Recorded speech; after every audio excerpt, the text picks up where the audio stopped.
Bonjour, tu devais me dire que tu l'as laissé. Hein.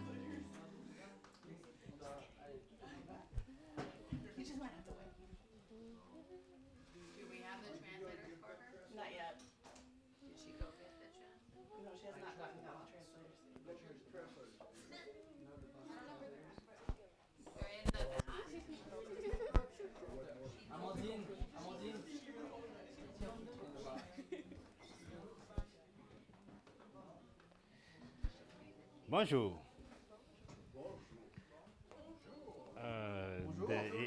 Il y a des gens qui dorment encore là. Bonjour l'Assemblée. Bonjour, Nestor. Merci, ça me fait plaisir donc de vous entendre comme ça.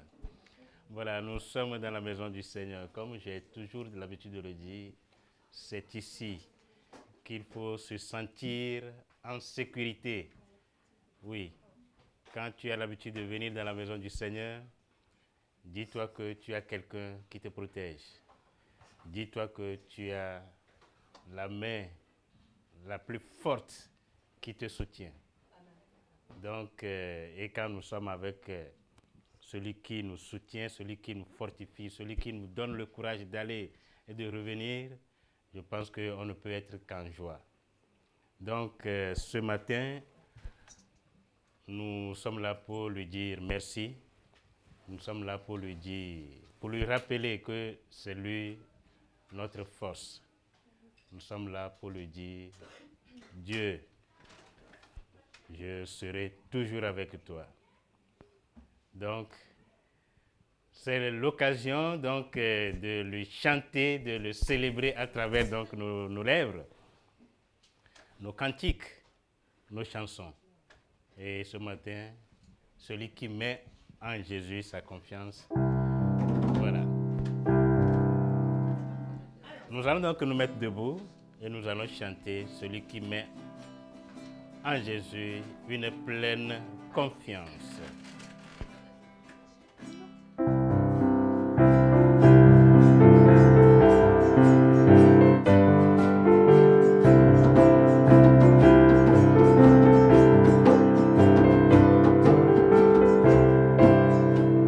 Avec moi, celui qui met en Jésus une pleine confiance, jamais ne chancelle plus, compléter sa délivrance.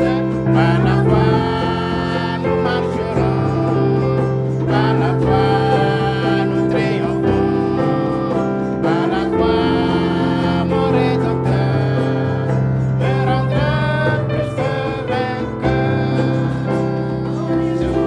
D'adversité, quand tu sors plongé d'orage, regardez sécurité, accusé, on nous courage. Par la foi, nous marcherons, par la foi, nous triomphons, par la foi, mon Rédempteur me rendra plus que vainqueur. Quand Satan veut te troubler, enlever ton espérance, ton passé reproché, que Christ soit ton assurance. Par la foi, nous marcherons, par la foi, nous triomphons, par la foi, mon Rédempteur me rendra plus que vainqueur. Par la foi, je marcherai en comptant sur cette promesse.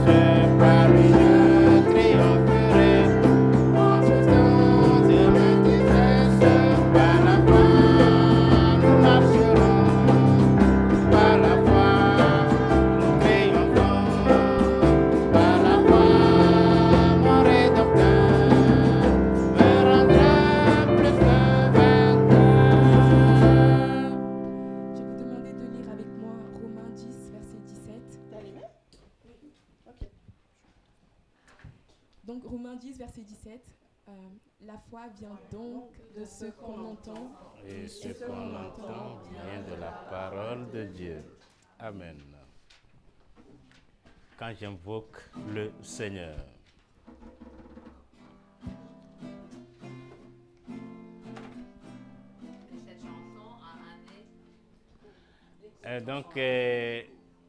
Les hommes vont chanter, les femmes vont chanter l'écho.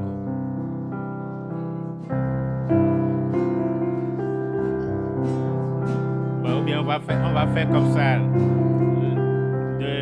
Ma gauche chante et la droite chante l'écho. Ok. Voilà. Alors, Ce côté-là. Oui, parce ce côté-là, Nestor, ce côté-ci, avec moi. voilà.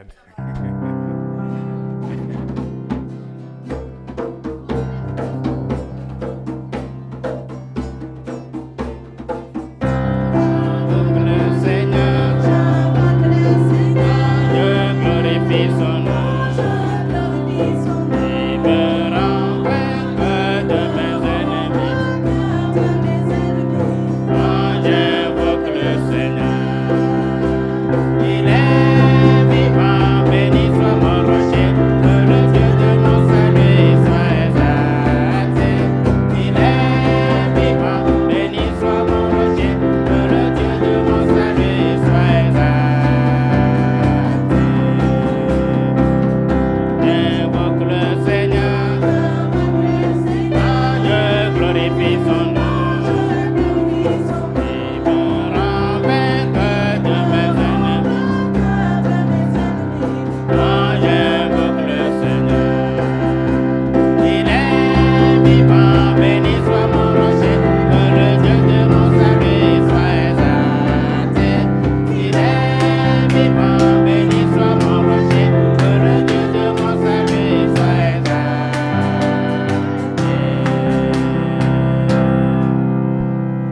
Merci, nous allons donc demander à Amandine de nous donner les annonces.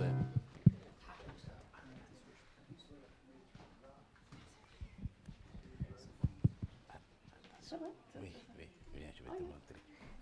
Il y a un peu de... Ok, bonjour à tous. Voici les annonces pour aujourd'hui. Donc aujourd'hui, si vous n'étiez pas au courant, on a un événement spécial. Donc on va faire notre première édition de Louer et Manger. Donc tous les 5e dimanches du mois. Donc on fait ça tous les 3 ou 4 mois. Et donc on va faire un petit barbecue ici, là devant, parce qu'on a un barbecue de l'église. Et ensuite, après, on va chanter ensemble avec les chansons que vous avez choisies la semaine passée. Et donc on va tous chanter nos chansons préférées. Ensuite, prochaine annonce, donc nous avons les camps d'été, donc qui arrivent très très rapidement. Donc dans déjà 3 semaines, 2 semaines. On commence le 15 et demain. Dans 2 semaines, nous avons le camp des enfants du 15 au 20 juillet. C'est vrai qu'on est le 1er juillet demain. Waouh. Ça va vite. Ok, si vous voulez, pour le camp des ados, si vous voulez t-shirt, Ah oui, mais pour tous les camps, on a besoin qu'on s'inscrive. vous devez vous inscrire le plus vite possible. Aujourd'hui. Spécialement pour le camp des ados, si vous voulez recevoir un t-shirt. Je les commande demain. Oui, donc tu les commandes demain. Donc si vous ne commandez pas maintenant, vous n'aurez pas le t-shirt. Ou pas le t-shirt à votre taille, en tout cas. Sinon, je pense que c'est presque tout. On a aussi nos groupes de maison pendant la semaine. Nous, en tout cas, on continue avec les jeunes adultes le mardi et le jeudi. Mardi, Bruxelles. C'est terminé finalement. Et jeudi, Louvain. Et pour les femmes, mercredi, j'espère que ça ne sera pas encore annulé. On va essayer de le faire. Et puis on a Étincelle. Il y a aussi Étincelle samedi prochain. On va essayer de le faire dans le parc. Encore dans le parc? Ça a fonctionné hier? Hier, il y a eu une... Ah non, il y a eu un orage, donc c'est pas possible. On préparait, on était là. Non. Et je vois... Mais c'est vrai que c'était pas prévu le gros orage. Non, on avait tout prévu alors. Bon, les semaines prochaines, on va espérer que c'est au parc. Mais bon, au moins, ici, il va faire sec aujourd'hui, normalement, pour le barbecue. Donc, il faut qu'on profite. Est-ce qu'il y a d'autres annonces en plus? Ok. Ça va. Parfait. Ok, voilà. On peut retourner à chanter. Bien, merci pour Amandine de nous avoir donné les annonces. Nous continuons à louer le Seigneur.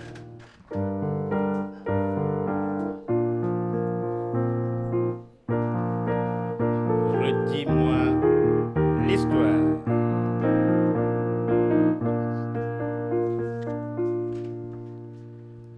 Avec moi. Redites-moi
La foi est une vive représentation des choses qu'on espère et une démonstration de celles qu'on ne voit pas. Est-ce qu'on peut reprendre proprement? Avec moi. Or, la foi est une vive représentation des choses qu'on espère et une démonstration de celles qu'on ne voit pas. Merci. Amen. Oh Jésus, mon Sauveur.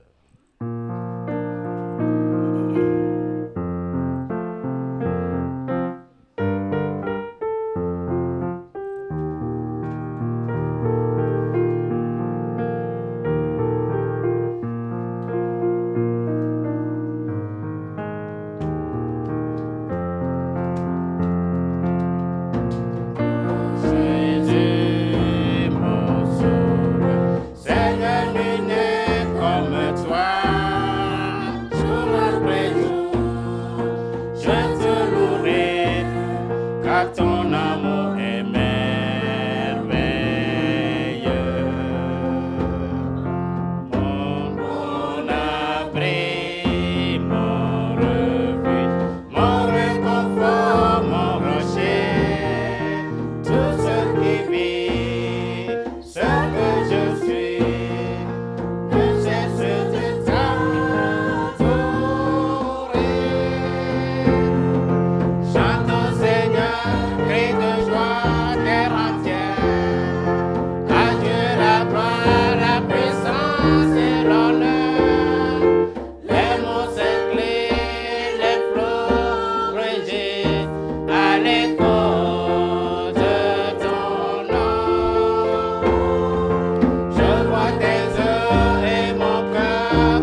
pasteur de nous faire la prière. Notre Père, nous sommes toujours reconnaissants parce que tu es notre Dieu. Amen. Et Seigneur, nous demandons, Seigneur, que tu diriges et guides ce matin. Que ta puissance et ta présence touchent chacun de nos cœurs et chacun de nos vies. Amen. Seigneur, je prie que nous soyons transformés parce que ta parole entre dans notre vie et parce que ta parole change la vie. Alors, Seigneur, je demande que tu diriges et que tu guides. Et je prie ces choses dans ton Fils Jésus-Christ. Amen. Amen. Quel repos céleste.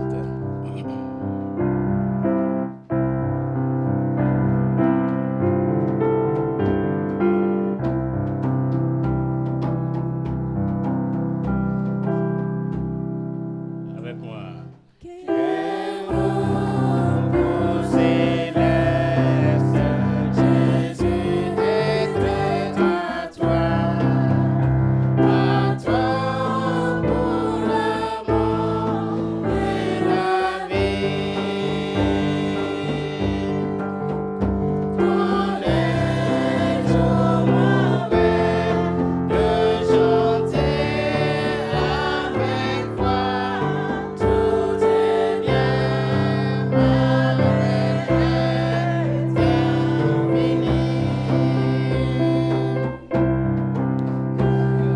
repos, quel repos, quel repos, quel repos, quel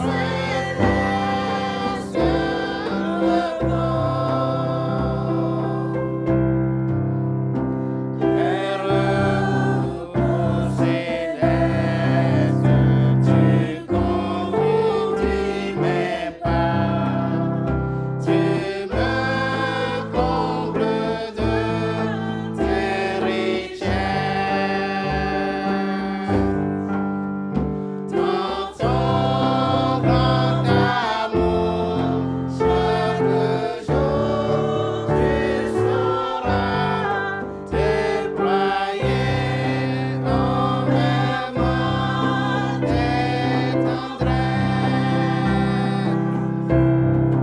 Quel repos, quel repos, quel repos, quel céleste repos. Quel repos céleste, enfin Seigneur, auprès de toi j'aurai ma place. Après les travaux, les combats, la douleur, à jamais je pourrai voir ta face. Quel repos, quel repos, quel repos, quel repos, quel céleste repos.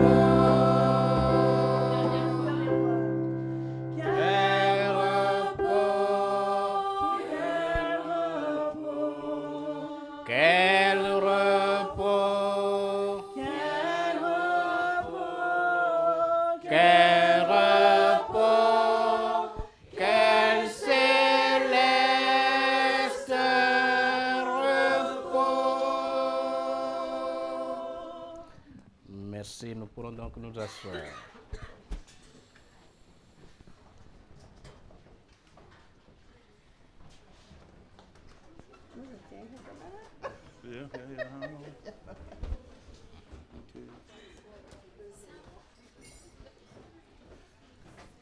Voilà, voilà. Ça va? Ça va? OK, thank you. On est content de voir. Merci. Tout le monde est là. Et on est content de... On est content aussi pour ceux qui nous suivent sur l'Internet. C'est drôle parfois, les gens qui s'approchent de moi et disent « Je te connais ». Et bon, c'est... avant que tu aies sauvé, c'est parce qu'il m'a vu en train de faire quelque chose que je ne devais pas faire. Maintenant, j'entends des gens qui disent ça et je dis « Ah ». Alors, on est content que vous soyez là aujourd'hui. On va regarder dans la parole de Dieu. Je trouve que notre sujet aujourd'hui, c'est un bon sujet. Quelque chose que nous pouvons prendre directement de la parole de Dieu et appliquer directement à nos vies. Il y a la nécessité dans notre vie, comme un enfant de Dieu, surtout dans notre époque, avec toutes les choses contre nous. Il est nécessaire dans notre temps d'avoir la paix, mais d'avoir aussi la foi que nous savons comment ça va terminer. Alors, j'ai trouvé ceci sur l'Internet et j'ai dit, bon, je vais partager cette petite sentiment avec vous. Et vraiment, ce que nos sujets se fait aujourd'hui, 2 Corinthiens chapitre 5, vous pouvez regarder sur votre téléphone, tablette ou sur la Bible devant vous, car nous marchons par la foi et non par la vue. Nous marchons par la foi.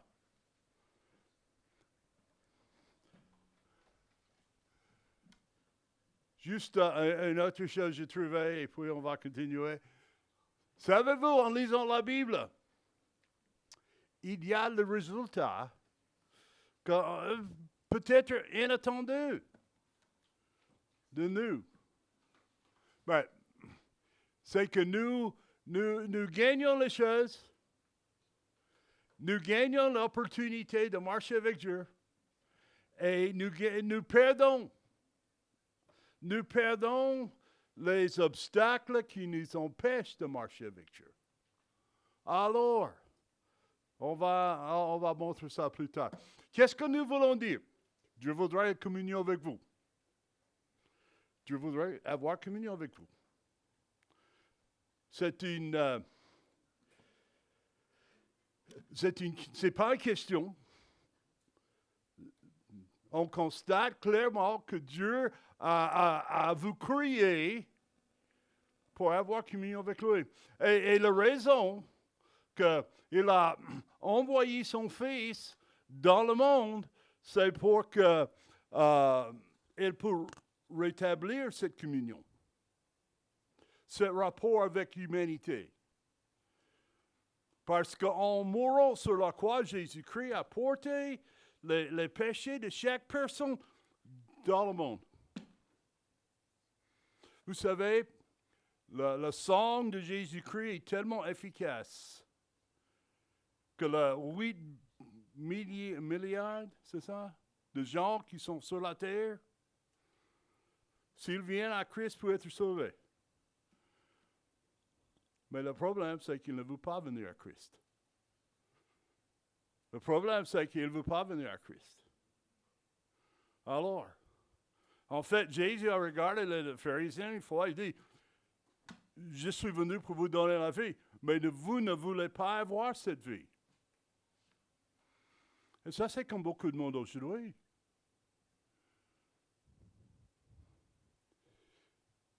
Deuxième principe que nous avons regardé, c'est Dieu veut pour nous, comme ses enfants, une vie d'obéissance. Dieu a nous donné un guide de suivre Et Dieu veut qu'on obéisse ça. Vous savez, de temps en temps, ma femme aime IKEA. Ma femme aime IKEA. Mais vous savez, le meuble qu'elle achète n'est jamais ensemble. Ça vient dans une boîte comme ça. Et on doit mettre ça ensemble. Mais vous savez, la bonne chose, qu'il vous donne un livre d'instructions. Et si vous suivez le livre d'instructions jusqu'à la fin, on va arriver à la fin avec un meuble et plus de pièces détachées. Tout est ensemble. Le problème avec moi, c'est que je déteste les instructions. Et je dis, bon, je vais. Et à la fin, j'ai toujours des pièces qui restent. Dieu a nous donné un livre d'instructions. Et si on obéit à ces instructions, il a dit, c'est mon peuple qui est appelé par mon nom. S'humilie et cherche ma face. Je t'écoute du ciel, je guéris leur pays. Alors, Dieu veut que moi, comme un enfant de Dieu, et vous, comme un enfant de Dieu, obéissent. Numéro 3, c'est notre ancre en temps de tempête. Ce n'est pas simple un livre d'instructions. Notre Bible, c'est une place où nous pouvons tenir, nous pouvons rester dessous, et quand toutes les tempêtes de la monde viennent contre nous, nous pouvons rester fermes parce que notre ancre, notre rocher ne bouge pas. Alors, numéro 4, nous sommes énergisés par sa présence. Jean chapitre 15, à partir de verset 7, il dit, car sans moi, vous ne pouvez rien faire. Je suis le cep, sans moi, vous ne pouvez rien faire. Bon. Numéro 5, la volonté déraisonnable de Dieu. Est-ce que Dieu va nous demander de faire des choses qui parfois nous rendent inconfortables? Oui. Est-ce que Dieu va vous demander de faire les choses qui sont hors de normes? Parfois. Parfois. Mais qu'est-ce que Dieu veut? Dieu veut qu'on ait confiance que Dieu sait ce qu'il fait. Dieu veut qu'on ait confiance de lui suivre, même quand sa volonté ne sont pas raisonnables. Et je vais ajouter ceci n'est pas à partie de ça, mais Dieu veut qu'on fasse ça sans se plaindre. Juste faire. Parce qu'il est Dieu.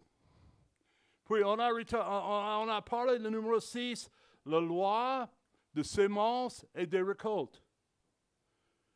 Ça, c'est une loi physique. Si vous plantez dans votre jardin le grain de tomate, vous n'allez pas pousser les autres choses. Vous n'allez pas pousser les princesses si vous plantez les tomates. Si vous plantez des tomates, tu vas recevoir les tomates. Ça, c'est logique, n'est-ce pas? Dans notre vie spirituelle, si nous plantons les mauvaises actions, les mauvaises attitudes et les mauvaises opinions, la récolte sera des choses mauvaises. L'un suit l'autre. Numéro 7. Les moments sombres de notre vie, ou difficiles de notre vie, ne durent que le temps nécessaire pour que Dieu accomplisse son dessein en nous. Dieu est en train toujours de nous former. Dieu est en train de nous modeler afin que nous sommes conformes à l'image de son Fils.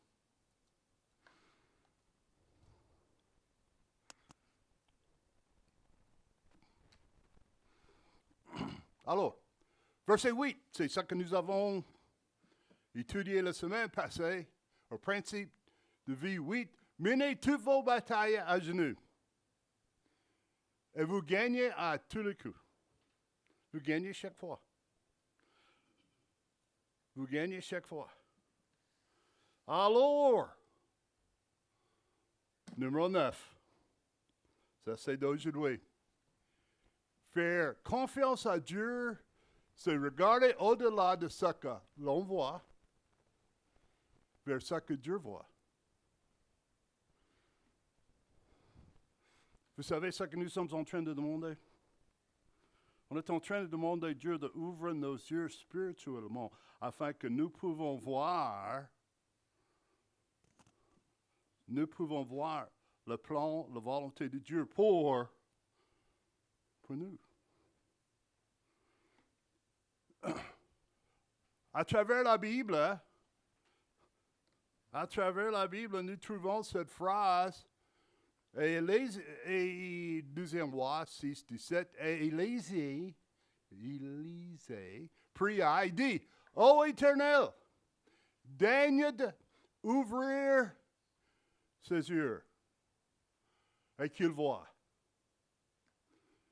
Et l'Éternel ouvre les yeux du serviteur, il vit, et voici la montagne était pleine de cheveux, et les chairs de feu autour d'Élisée. Il y avait une grande armée qui est venue et encerclé la ville. Grande armée est venue pour encercler la ville, et le serviteur a dit, qu'est-ce qu'on va faire? On est perdu, tout est perdu. Et Élisée a dit, écoute, fais ceci. Ouvre tes yeux, voir la réalité. Tout le long de la Bible parle de la nécessité pour nous d'avoir nos yeux ouverts afin que nous pouvons voir les choses spirituelles plutôt que les choses mondaines. Nos yeux, par ce monde est en train d'essayer de faire aveugler vos yeux que vous ne voyez pas la gloire de Dieu. J'ai lu quelque chose cette semaine qui dit, si vous êtes athée, et vous avez 4 grands problèmes, je ne me souviens pas tous les 4 grands problèmes, mais un des grands problèmes, c'est que vous croyez que quelque chose est arrivé de rien. Quelque chose a été créé de rien. Et le deuxième, c'est que la vie est produite par quelque chose non vivant. Ça, c'est juste... ces 2 arguments-là, c'est assez. 2 Corinthiens chapitre 4, verset 3, la Bible dit ceci, que si notre évangile est encore couvert, ou caché, il est couvert à ceux qui périssent. Parce que le Dieu de ce monde a aveuglé les yeux. Bon. Ça, c'est pourquoi il y a tant de monde qui ne veut pas ou qui ne peut pas accepter que Dieu existe et que Dieu voudrait avoir communion avec eux. Le Saint-Esprit, quand il entre dans nos vies, c'est comme nos yeux spirituels sont ouverts et nous pouvons comprendre et nous pouvons voir. l'amour de Dieu. Si vous avez accepté Jésus-Christ, est-ce que vous vous souvenez le jour que c'est arrivé? Moi, oui.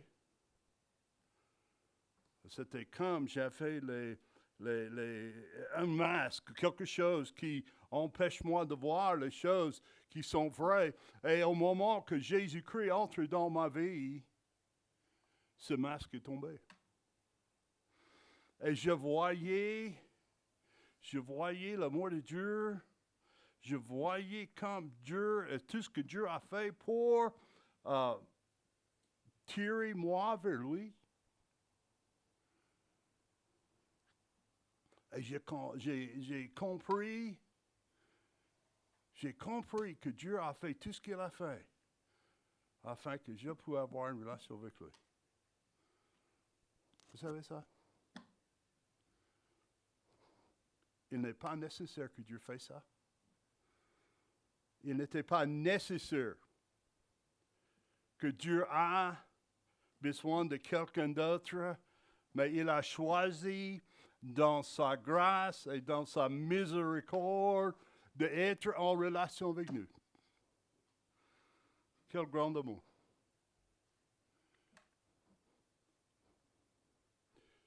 La question doit être posée, quelle est la chose qui vous effraie?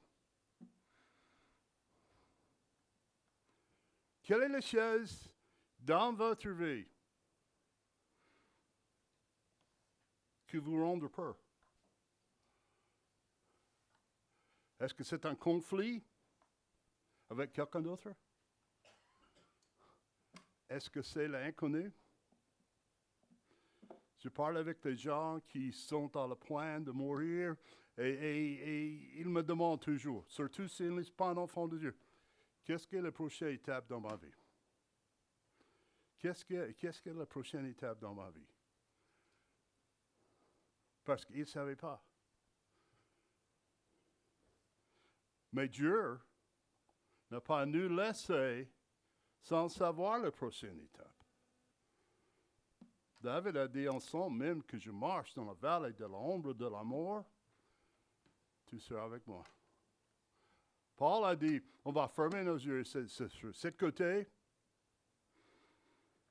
et on va ouvrir nos yeux sur l'autre côté.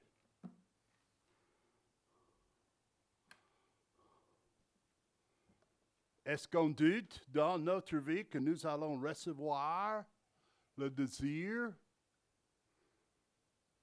de mon cœur?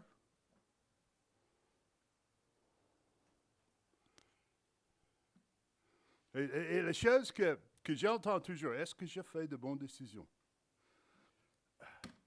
On fait quelque chose, on décide quelque chose, on va quelque part, on change de travail, on fait ceci, on fait cela, on fait un acte, et puis on dit, est-ce que j'ai fait une bonne décision?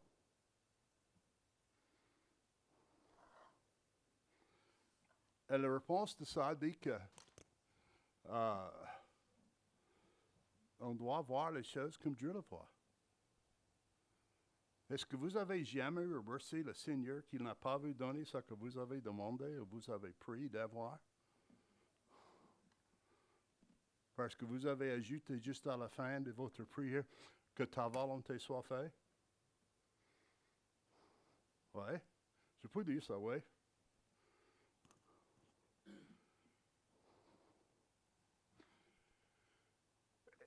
Êtes-vous prise dans une mauvaise situation où on pense qu'il ne changera? Jamais. Alors, comme je dis, peut-être vous avez les craintes, les peurs, les inquiétudes. Mais Dieu veut avoir communion avec vous. Et Dieu voudrait vous guider. Et Dieu voudrait que vous voyiez qu'est-ce qui peut arriver si on a confiance en lui. Parce que la Bible dit que votre cœur ne se trouble point. Est-ce que vous pouvez imaginer les disciples, ils sont dans la chambre haute et Jésus est en train de dire, je vais mourir. C'est pas simplement que je vais mourir, je vais partir. Ces hommes ont suivi pour 3 ans en espérant qu'il est le Messie. Et il dit maintenant, je dois partir. Mais je vais vous préparer une place, que là où je suis, vous serez avec moi. Que votre cœur ne se trouble point. Dieu ne veut pas que vous avez l'inquiétude, la peur, l'anxiété sur rien.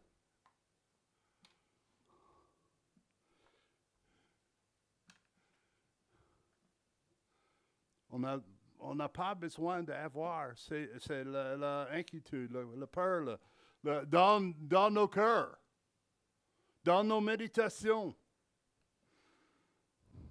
dans nos vies. Oui, mais ceci peut arriver. Mais n'oubliez jamais que Dieu marche avec nous à travers les tempêtes, à travers les mauvaises choses qui arrivent dans la vie. Et le Seigneur nous donne toutes les ressources que nous avons de faire face à des problèmes.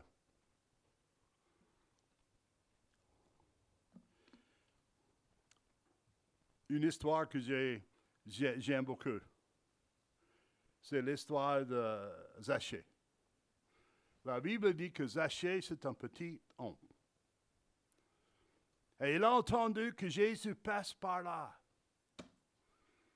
D'accord? Il a entendu que Jésus passe par là. Mais il est tellement petit que quand le foule arrive, il ne sait pas voir. Et la Bible dit, il trouvait un arbre pour grimper dedans. Un sycamore. Pour grimper dedans. Pour voir Jésus. Et Jésus a parlé avec lui. Pensez de ceci. Dieu a fait planter cet arbre 20, 30 ans avant que Jésus est passé par là. Afin que quand Jésus est passé par là, il y a une place pour Zachée de voir Jésus-Christ. Dieu donne les ressources pour tout ce qu'on avait besoin. Alors, comment de voir les choses comme Dieu voit? Il faut mettre tous les obstacles et tous les géants dans le bon perspective. C'est numéro 1 sur votre feuille. Mettez les géants dans le bon perspective. Ils sont que des géants. Ils sont que des obstacles. Dans notre image, nous avons l'image de David et Goliath. Et rappelez-vous, Goliath est un homme de guerre. Déjà gagné plusieurs batailles. David, c'est un berger qui a gardé le troupeau de son père contre un lion, contre un ours et contre tous les ours qui essayaient de prendre ses brebis.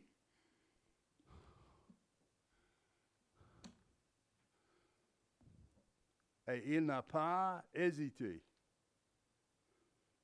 Il n'a pas hésité de voir ça comme Dieu le voit. Psaume 9.2, David a écrit ceci. Je célébrerai l'Éternel de tout mon cœur. J'ai rencontré toutes tes merveilles. Une façon de gagner ou de garder la bonne perspective sur toutes les choses, c'est qu'on rappelle la grandeur de notre Dieu. nous rappelons ce que Dieu a fait, surtout dans nos vies.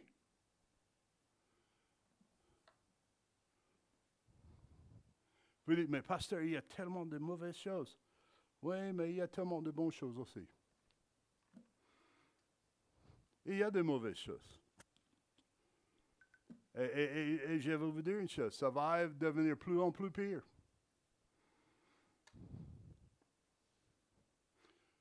Bon, ça c'est un bon message, n'est-ce pas? Mais, sachons ceci. Le plus pire que ça devienne, c'est le plus proche que le Seigneur revienne pour nous chercher.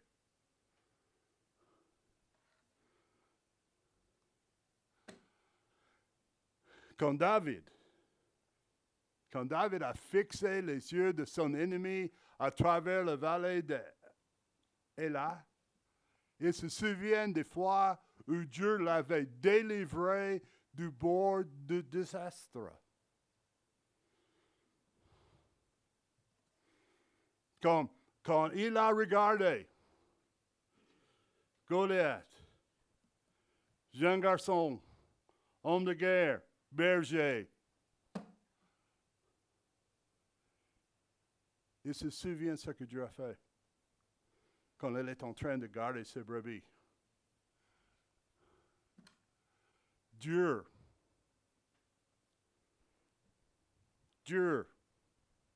avait toujours donné la victoire ou la capacité dont il avait besoin pour triompher.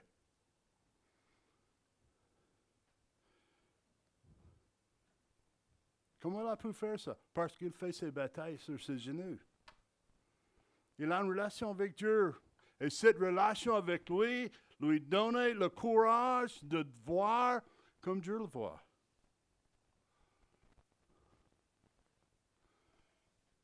Bien sûr, il voyait Goliath tel qu'il est.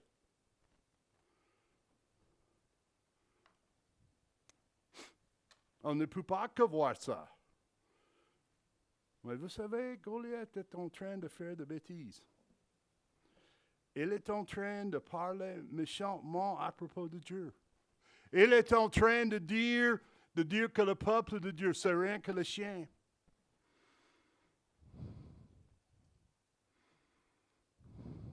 Il voyait un soldat qui était revêtu de ses pieds jusqu'à sa tête dans l'armure. En fait, j'ai entendu, il n'y a qu'une seule place où David a pu faire la victoire, et ça c'est entre ses yeux. Et ça c'est exactement où la pierre que David a lancée a trouvé cette place.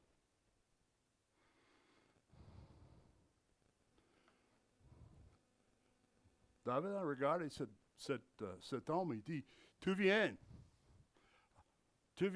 avec toute ton armure, mais moi, je viens dans le nom du Seigneur. Je viens dans le nom du Seigneur. Il y avait un géant devant lui. Il y avait un travail que, normalement, les gens de bon sens disent, tu n'arriveras jamais.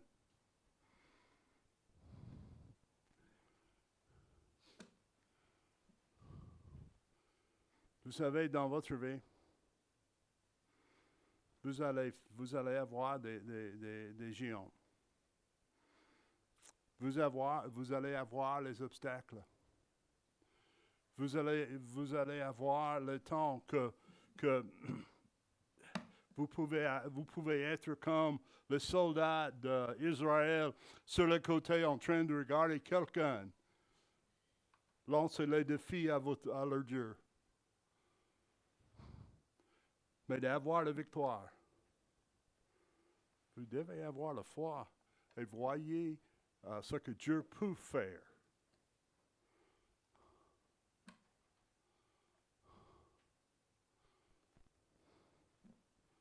Tu as demandé, David, tu dois faire demi-tour entre chez vous. Tu dois faire un demi-tour entre chez vous. Parce qu'il n'y a aucun espoir. Mais le Seigneur a travaillé en David.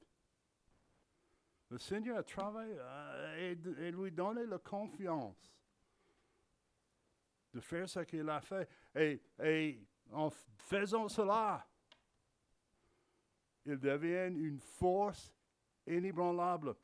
Rappelez ceci, David n'est pas tout seul. Il est en train d'agir dans la force de Dieu. S'il a essayé de faire ceci sans Dieu, il sera vaincu.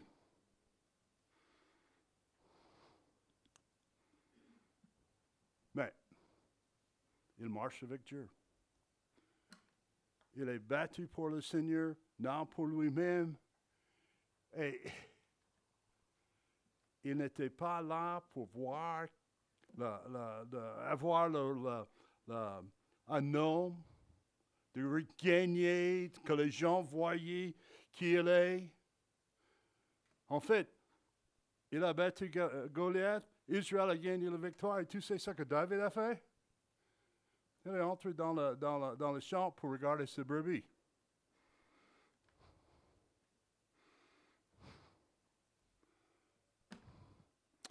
Deuxième chose, on doit voir ce que Dieu peut faire. On doit se souvenir et rejeter. Qu'est-ce que ça veut dire ça? Chaque défi nous donne une opportunité de faire confiance de ce que Dieu pourrait faire.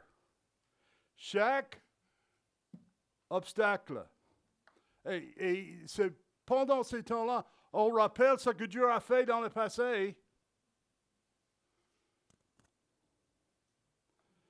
Et puis, on rejette ceux qui disent, oui, mais David, tu n'es rien. Ça nous donne l'opportunité de faire confiance à Dieu. Ça nous donne l'opportunité de raconter à nous-mêmes ce que Dieu fait. Rappelez-vous que nous marchons par la foi et non par la vue. David a fondé sa confiance dans la souveraineté de Dieu. Et c'est pourquoi il a confiance qu'il va gagner et vaincre le géant philistin.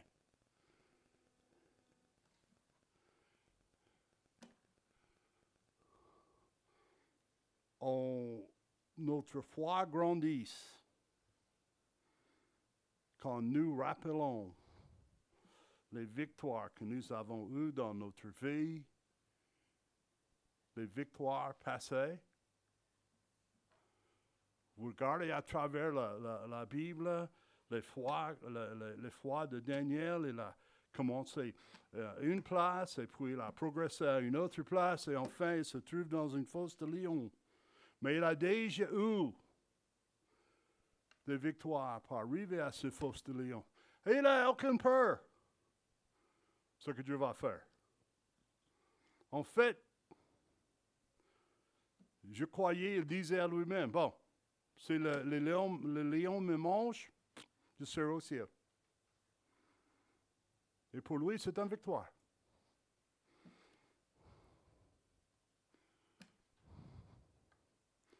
David a rempli dans son esprit, il a vaincu la peur, il a vaincu la mauvaise pensée avant qu'il ait entré dans la vallée. Pour nous, si Dieu vous dirige de faire quelque chose, vous devez surmonter les sentiments de peur. Est-ce que je dois besoin de parler avec cette personne aujourd'hui? Je ne sais pas si je fais ça, il va penser mal. Et s'il n'accepte pas, qu'est-ce que je vais faire? Je vais perdre. Oh là là là là là là. Est-ce que vous avez jamais pensé comme ça?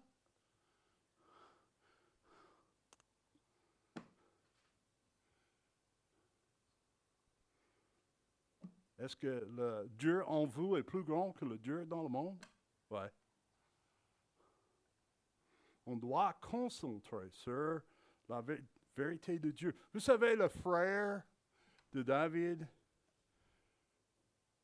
se moquait de lui. Le roi a voulu lui donner son armure.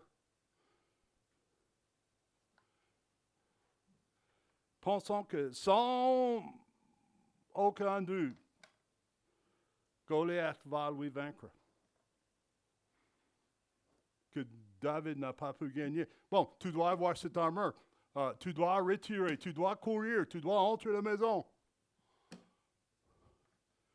Mais la voix de vérité, c'est la parole de Dieu qui est en train de lui parler. Rappelez ceci, la parole de Dieu est toujours juste et la parole de Dieu est toujours vraie. Et dans les défis à venir,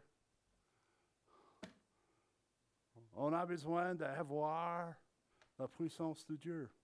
Comment on peut avoir ça? On traite la prière parfois, et je ne vais pas parler beaucoup plus de ceci, mais parfois on traite la parole, la prière comme une pensée après toutes les autres choses. Mais la Bible nous enseigne que la prière était quelque chose de puissant et efficace. Et nous avons besoin d'appuyer sur ça plus que nous le faisons.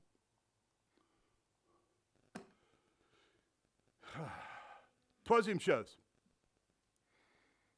Reconnaître, répondre, s'appuyer et réfléchir.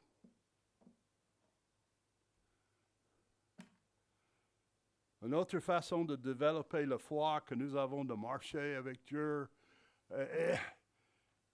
c'est de reconnaître la bataille, la véritable bataille que nous sommes dedans. Est-ce que vous ne comprenez pas que Satan vous déteste? Satan voudrait détruire votre vie. Satan voudrait vous séparer de Dieu. Satan, c'est un menteur. Satan, c'est un menteur. Et dans le même verset de la Bible, il dit, Satan est un menteur et quelqu'un qui est un meurtrier. Il voudrait vous tuer.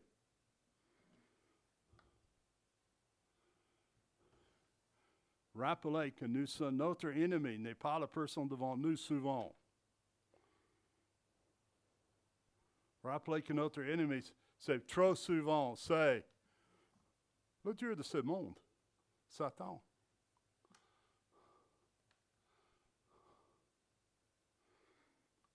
Et quand David est entré dans la vallée pour faire le combat, il se rend compte que ce n'est pas uniquement contre ce géant, mais c'est contre le Dieu de ce monde qui était contre son Dieu.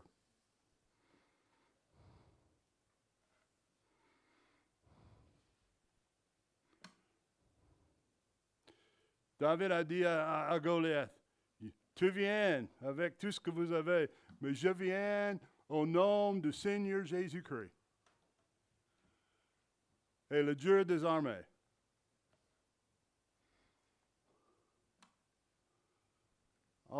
Notre foi se développe quand nous appuyons sur la puissance de Dieu dans notre vie.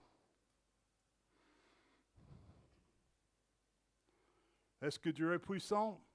Le même Dieu qui a créé le monde avec ses paroles, c'est le Dieu que nous servons. Et il n'a pas perdu sa puissance.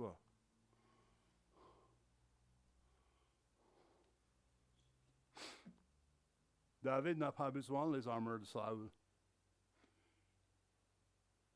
Il n'avait pas besoin d'une lance, un javelot pour vaincre Goliath. Enfin, après, il a mis Goliath par terre. Il a pris l'épée de Goliath pour enlever sa tête. Il n'avait pas même besoin de porter une épée. Il avait ça, une fronde qu'il a fabriquée à la maison et de pierre qu'il a trouvée à côté de la rivière.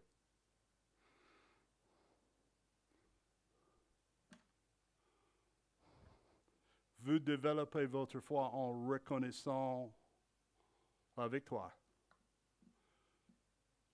Est-ce que David pensait qu'il va gagner? Oui. Est-ce qu'il croyait que le Goliath va lui détruire? Non. Pourquoi? Sa confiance n'est pas en lui-même. Sa confiance est en Dieu. Quelques années plus tard, il y avait 3 garçons qui ont refusé de s'agenouiller devant un idole, sachant que la peine de cette action va faire que ces 3 garçons vont être jetés. Va être jetés dans le feu.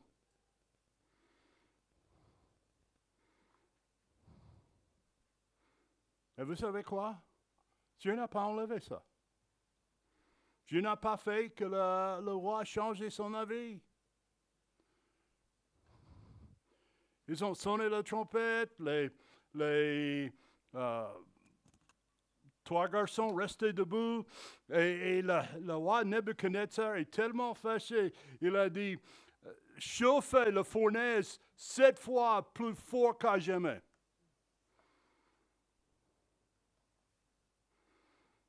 Elle était tellement forte quand ils ont jeté les 3 enfants hébreux dans la fournaise que la flamme a échappé et tué les gens qui ont jeté dedans.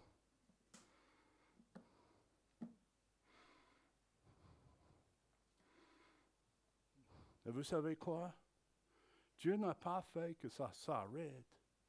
Mais quand les enfants d'Israël sont dedans, les 3 enfants hébreux qui sont dedans, et il y a un 4e dedans avec eux, qui était exactement ce que la Bible nous dit qui va arriver à nous quand nous passons dans la fournaise, or dans Dieu va avec nous.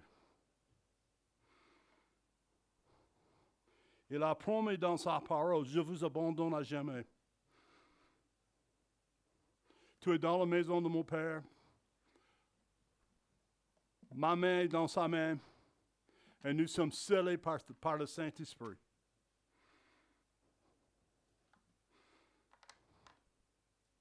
Je dois aller plus vite. David ne savait pas comment ça va arriver. Peut-être. Mais il savait qu'il va gagner.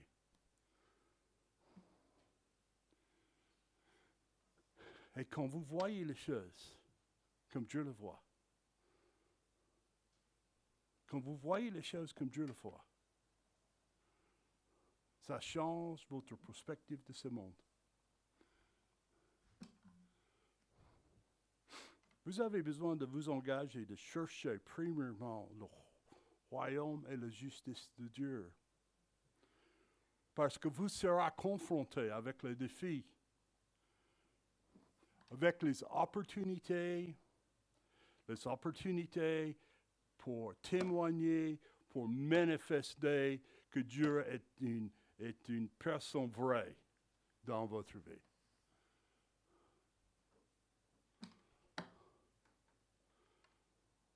Nous chantons. Cherchez d'abord le royaume et la justice de Dieu. Quand nous faisons ça, nous commençons à voir ce monde comme Dieu le voit. Nous rendons compte que ce qu'il y a dans le monde n'est pas plus fort que celui qui est en nous. On va prier.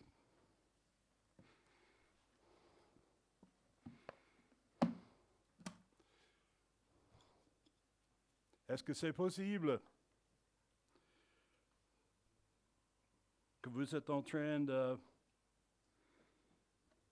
faire. Passez. Vous êtes dedans, les batailles. Et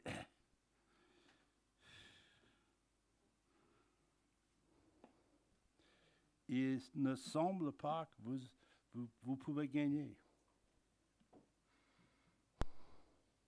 Et il semble que chaque fois vous essayez d'avancer dans votre foi, c'est 2 pas avant et 3 pas en arrière.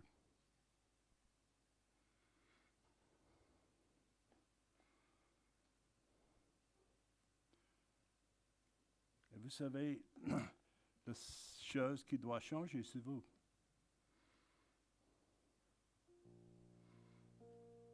Vous devez voir les choses comme Dieu le voit. Vous devez voir comment Dieu est en train de vous former.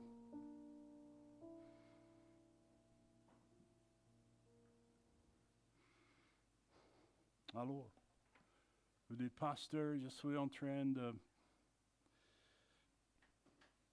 passer des moments difficiles. Et j'ai besoin que vous priez pour moi. Et si vous êtes comme ça, je vais vous demander de lever vos mains afin que je puisse vous inclure dans la prière. Merci. Il y a 1, 2, 3, 4, 5, 6. Si je ne voyais pas vos mains, Dieu le voit. Peut-être vous êtes là aujourd'hui et vous ne connaissez pas Dieu ou Jésus-Christ comme votre sauveur personnel. Ça vous trouble. Ça vous trouble. Parce que vous ne savez pas la chose qui va arriver. Vous avez l'inconnu dans votre vie.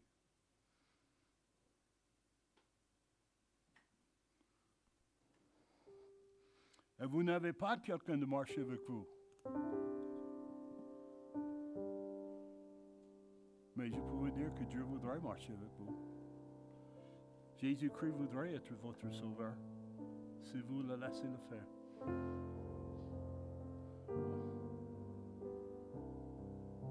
Et si vous êtes comme ça et vous voulez être inclus dans ma prière, vous dites, prie pour moi, pasteur. Je ne vais pas vous appeler par nom, je ne vais pas vous embarrasser, c'est simplement vous inclure dans la prière. Est-ce qu'il y a quelqu'un comme ça? Je ne suis pas certain de ma relation avec Dieu. Prie pour moi. Voilà, quelqu'un d'autre. Prie pour moi.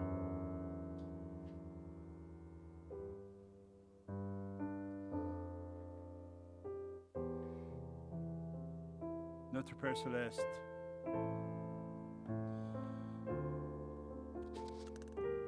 vous voulez qu'on vit avec un cœur sans problème, sans trouble. Seigneur, je prie que tu travailles dans la vie de chacun de nous aujourd'hui. Que nous voyons ce monde tel que vous voyez ce monde. Et que nous voyons le combat qui était fait pour nous tous les jours.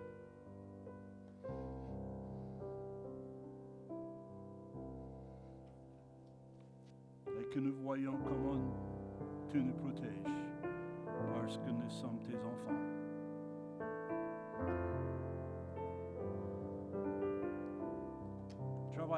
Travaille dans nos cœurs, Seigneur. Tire nos cœurs vers toi.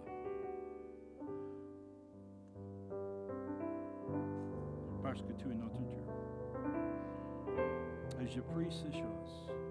Que tu sois honoré et glorifié. On va laisser Deborah jouer. C'est un temps de méditer, de prier, d'approcher de Dieu. Si vous ne connaissez pas Jésus-Christ comme votre sauveur personnel, et c'est facile. Tu confesses le Seigneur Jésus avec ta bouche. Et tu crois dans ton cœur et tu seras sauvé. Je vous donne cette opportunité pour l'instant.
Bon. Ma prière pour vous, c'est que si vous